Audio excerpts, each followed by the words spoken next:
Welcome, and my name is SONY Xperia 1, and today I'll show you how to go through the setup process of the device.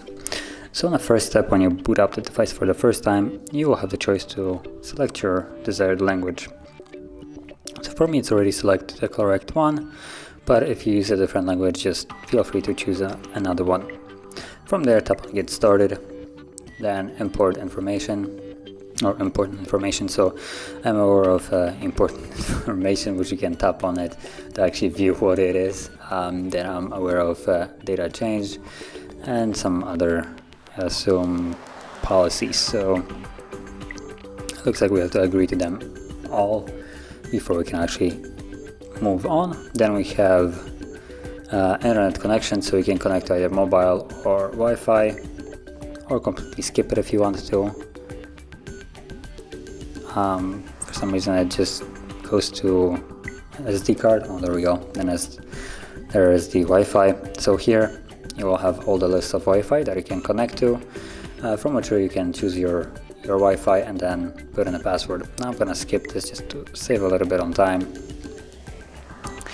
Then you have date and time. Now this should be normally set correctly by default if you have chosen your country correctly, or all the time zone where it asks for a region, or if you're connect to Wi-Fi, it will also set it automatically. So let's tap on next, and then we have Google services. So there are some things that you can disable or keep on depending if you want it or not. You can tap right here to basically read the entire list, but you have location, which will allow apps like Google Maps to know where you're located, so it gives you an accurate route, for instance from point A to point B, where you're trying to use it as a GPS.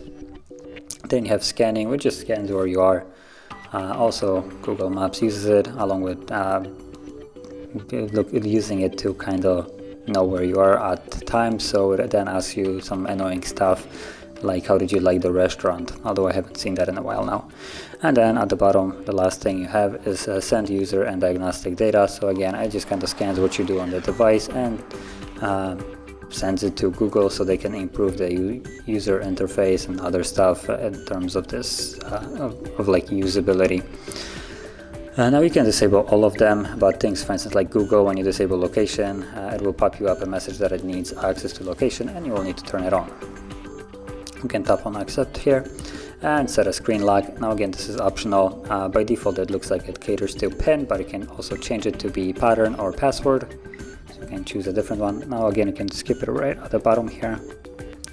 If you're gonna choose to put one in, you will have to insert it once, then tap on next, and then repeat the same one and confirm it. And here it asks to also add a fingerprint. I'm gonna skip it for now. And anything else? Nope, no thanks.